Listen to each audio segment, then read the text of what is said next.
Hello everyone, welcome to our channel and विज्ञान। आज हम शुरू करने वाले हैं चरक संहिता, जिसमें हम देखेंगे सबसे पहले बेसिक चरक संहिता का और चरक के बारे में। तो चलिए शुरू करते हैं।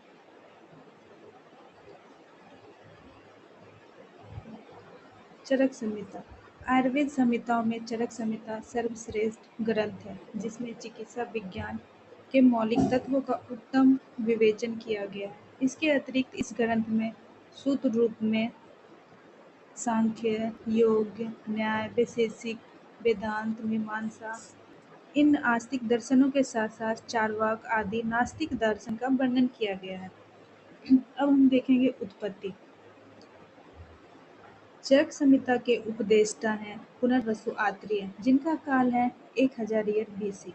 तंत्रकर्ता हैं अग्निवेश, जिनका काल है 1000 ईयर बीसी और इन्होंने सूत्र रूप में लिखा है।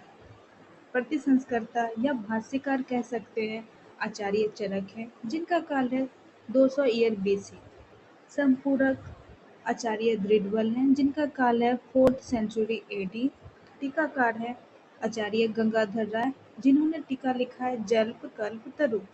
चक्रपाणि जो चरक संहिता के टीकाकार है, उनके टीका का नाम है आयुर्वेद दीपिका। और अग्निवेश तंत्र का पर्याय चरक संहिता है। चरक संहिता को गद्य रूप में लिखा गया है, जो कि याद रखने वाली बात है।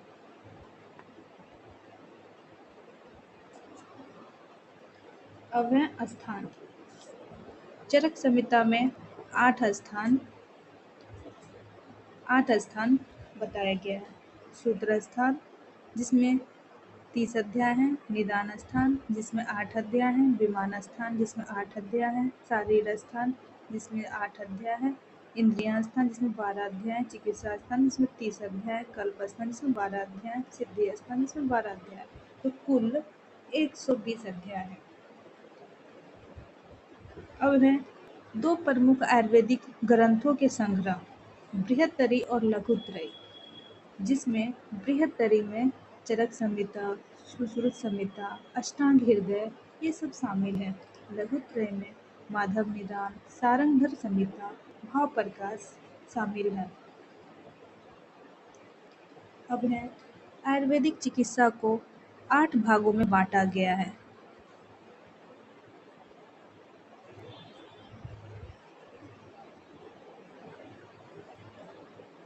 8 भागों में बांटा गया है। इन्हें ही अष्टांग आयुर्वेद के नाम से जाना जाता है। काय चिकित्सा, जिसको मेडिसिन कहते हैं मॉडर्न में। शल्य चिकित्सा, जिसको सर्जरी कहते हैं। शालक्य तंत्र, जिसको ईएनटी कहते हैं। कुमार वृत्तीय, पीडिया। भूत विद्या, माइक्रो ऑर्गेनिज्म। विष तंत्र, फॉरेंसिक। रसायन, कंपोजिशन, बाजीकरण, इनफर्टिलिटी के अंतर्गत आता है। अब हम बात करेंगे चतुष्क। सूत्र स्थान में सप्त चतुष्क का वर्णन किया गया है। 7 चतुष्क होते हैं और उसमें 4 अध्याय को रखा गया है। भेषज चतुष्क पहला चतुष्क है, जिसमें 1 से 4 अध्याय को रखा गया है। दूसरा चतुष्क है स्वास्थ्य चतुष्क, जिसमें 5 से 8 अध्याय को रखा गया है। तीसरा चतुष्क है निर्देश चतुष्क, जिसमें 9 से 12 अध्याय को रखा गया है। चौथा है कल्पना चतुष्क, जिसमें 13 से 16 अध्याय को रखा गया है। अब है रोग चतुष्क, जिसमें 17 से 20 अध्याय को रखा गया है। और है छठा है योजना चतुष्क, जिसमें 21 से 24 अध्याय को रखा गया है। और 7वां चतुष्क है अनपान चतुष्क, जिसमें 25 से 28 अध्याय को रखा गया है। और बाकी जो 2 अध्याय हैं 29 और 30 अध्याय को संग्रह 2 में रखा गया है। कुछ इम्पोर्टेंट बातें हैं जो कि हमें ध्यान में रखना है। त्रिसूत्र,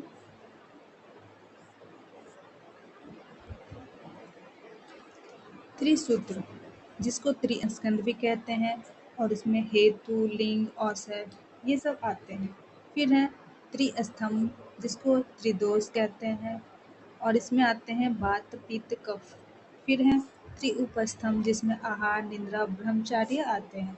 फिर है स्कंदत्रय, जिसमें हेतु, दोष, द्रव्य आते हैं।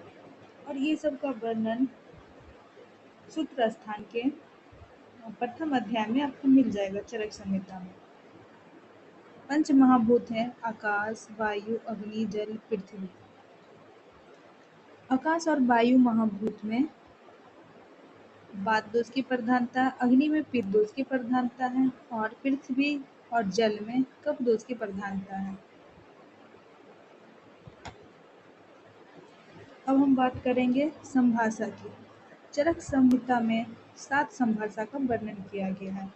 4 सूत्र स्थान में, 1, 12 और 25-26 अध्याय में, और 2 शारीर स्थान में, 3 और 6 अध्याय में।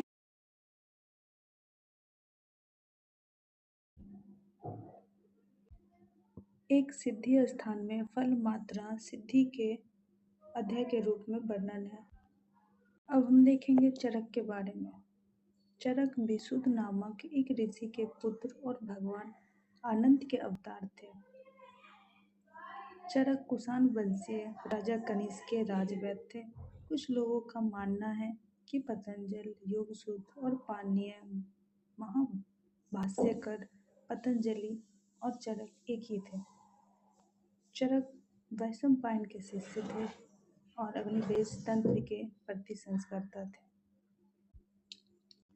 आई होप आप सभी को ये वीडियो पसंद आया हो। So please do like, share and subscribe for more video. Thank you.